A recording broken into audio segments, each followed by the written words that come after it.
পাকা আমের সাথে সুজি মিশিয়ে দারুণ মজার একটা রেসিপি শেয়ার করব। আর এইভাবে আপনারাও বানিয়ে খেতে পারেন, বাচ্চা থেকে বড় সবার পছন্দ হবে। আজকে তৈরি করব পাকা আমের মালপোয়া, আর এটা খেতে সত্যি বলছি এতটাই টেস্টি হয়, একবার বাড়িতে বানালে না বারবার বানানোর ইচ্ছে করবে। আর এই পাকা আমের সিজন শেষ হয়ে যাওয়ার আগে অনুরোধ রইল একবার রেসিপিটি বানিয়ে দেখার জন্য। একদম এর স্বাদ না মুখে লেগে থাকে। নমস্কার বন্ধুরা, আমার নতুন একটা রেসিপিতে সবাইকে স্বাগত জানিয়ে শুরু করছি আমার আজকের রেসিপি। আশা করছি প্রত্যেকটা রেসিপির মতো এই রেসিপিও আপনাদের কাছে ভালো লাগবে। ভালো লাগলে রিকোয়েস্ট রইল রেসিপিটি ফ্রেন্ড ও ফ্যামিলির কাছে শেয়ার করার জন্য, আর বাড়িতে অবশ্যই ট্রাই করে জানাবেন কেমন লাগলো। আজকের রেসিপি শুরু করার জন্য প্রথমেই আমি এখানে নিয়েছি দুটো পাকা আম। আর এই আম দুটো না আমি খুব ভালো রঙের আম দেখে নেওয়ার চেষ্টা করেছি, এতে মালপোয়ার যে কালারটা হবে একদম পাকা আমের মতো হবে। এখানে দেখুন আমি প্রথমে আমগুলোকে না কেটে নিচ্ছি, তারপর এর মধ্যে থাকা যে কাদ বা পাল্পটা আছে সেটা আমাদের কাজে লাগবে। তো এখানে আমি এইভাবে করে নিচ্ছি। আপনারা যদি চান আমের পুরো গোটা অবস্থায় খোসাটাকে ছাড়িয়ে এর মধ্যে থাকা কাদটাকে হাত দিয়ে একটু মেখে বের করে নিতে পারবেন।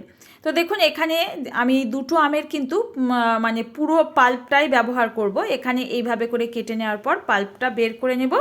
তারপর আমি দেখিয়ে দিচ্ছি খুব সহজেই কিন্তু যখনই এইরকম মালপোয়া মিষ্টি খেতে ইচ্ছে করবে এই সময় কিন্তু বানিয়ে নিতে পারবেন। তো দেখুন এখন এই পাল্পটা বের করে নেওয়ার পর একটা বড় মিক্সির জার নিয়েছি, তার মধ্যে আমি ওই যে এখন 200 গ্রাম যে সুজির প্যাকেটগুলো হয় ছোট, সেই সুজির প্যাকেটটা পুরোটাই এর মধ্যে দিয়ে দিচ্ছি। এখানে কিন্তু আমি দুটো আমের জন্য 200 গ্রাম সুজি ব্যবহার করেছি। এবার পুরো আমের যে কাতটা ছিল সেই কাতটাকে কিন্তু এর মধ্যে জল সহ দিয়ে দিচ্ছি। আমের মধ্যে যে রসটা আছে এটা কিন্তু ফেলবেন না, এর মধ্যেই দিয়ে দেবেন, এতে খুব ভালো স্বাদ হবে। এখন এর সাথে আমি অ্যাড করে দিচ্ছি লিকুইড দুধ। আগের থেকে কিন্তু দুধটাকে আমি ঘন করে জাল করে নিয়েছি, এতে মালপোয়ার স্বাদ খুব ভালো হবে। তো এখানে পুরোটা দিলাম না, 1 কাপ দুধের মধ্যে আমি কিছুটা পরিমাণে দিয়ে ভালো করে কিন্তু ব্লেন্ড করে নিলাম। আর এখানে কিন্তু মালপোয়ার ব্যাটারটা অবশ্যই করে খেয়াল রাখবেন খুব বেশি পাতলা যেন না হয়ে যায়, তাহলে তেলে দেওয়ার সাথে সাথে ব্যাটার ছড়িয়ে যায়। তো দেখুন আমি খুব ভালো করে কিন্তু এটাকে ব্লেন্ড করে নিয়েছি, জাস্ট 1 মিনিটের জন্য সময় নিয়ে। যত ভালো করে ব্লেন্ড করবেন তত কিন্তু সফট হবে মালপোয়া। এবার এই ব্যাটারের মধ্যে আমি দিয়ে দিচ্ছি স্বাদ মতো চিনি, মিষ্টিটা অবশ্যই কম বেশি করতে পারেন। এবার 1 চিমটি লবণ দিলাম, এতে মিষ্টির স্বাদ খুব ভালো হয়। একই সাথে আমি সুন্দর একটা ফ্লেভারের জন্য অ্যাড করছি 1 টিস্পুন মৌরি। এবার দিয়ে দেবো 1/3 কাপ ময়দা। এতে করে খুব সুন্দর কিন্তু মালপোয়ার গাটা মসৃণ হবে আর সফট হবে। এবার আমি 1 থেকে 3 টেবিল স্পুন মতো এখানে লিকুইড দুধ যে রেখেছিলাম সেই দুধটা এর মধ্যে দিয়ে দিলাম। ময়দা দেওয়ার পর এই ব্যাটারটা অনেকটা ঘন হয়ে গেছে, তো এই কারণেই এখানে কিন্তু দুধটা আমি এখানে দিয়ে দিচ্ছি। অবশ্যই করে আপনারা ব্যাটারটা যখন তৈরি করবেন দেখবেন ব্যাটারের ঘনত্ব খুব বেশি গাঢ় না পাতলা আছে, তাহলে পাতলা থাকলে আর দিতে হবে না। এখন সমস্ত কিছু ভালো করে ব্লেন্ড করে নেব। আর দেখুন সুন্দর কিন্তু একটা ঘনত্বের ব্যাটার আমাদের তৈরি হয়ে গেছে। এই ব্যাটারটাকে না জাস্ট 10 থেকে 15 মিনিটের জন্য একটুখানি রেস্টে রাখবেন, এতে মালপোয়া খুব সফট আর ফুলবেও অনেকটা। তো দেখুন এটাকে আমি 10 মিনিটের জন্য রেস্টে রেখে দিয়েছিলাম।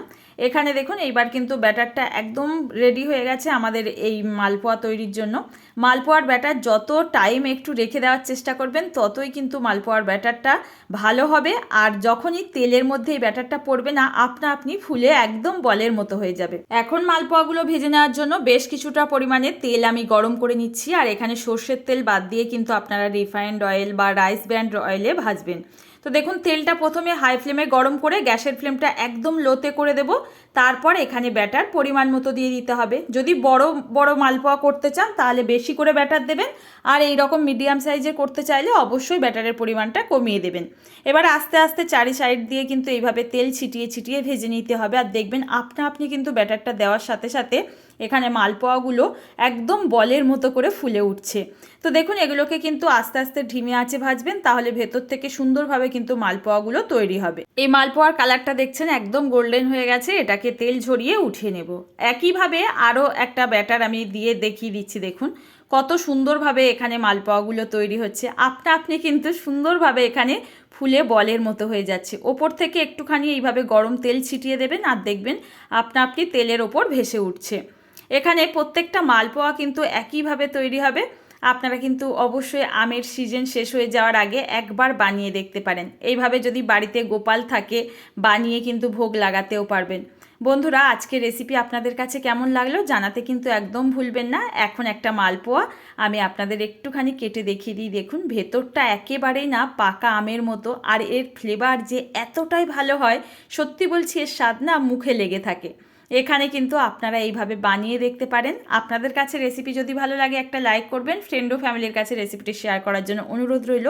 আর নতুন কেউ আসলে প্লিজ চ্যানেলটি সাবস্ক্রাইব করে আর ফলো করে পাশে থাকবেন। আজ তাহলে বন্ধুরা এখানে বিদায় নেব। দেখা হবে নতুন কোনো সহজ রেসিপির সঙ্গে। ততক্ষণ সবাই ভালো থাকবেন, সুস্থ থাকবেন। ধন্যবাদ।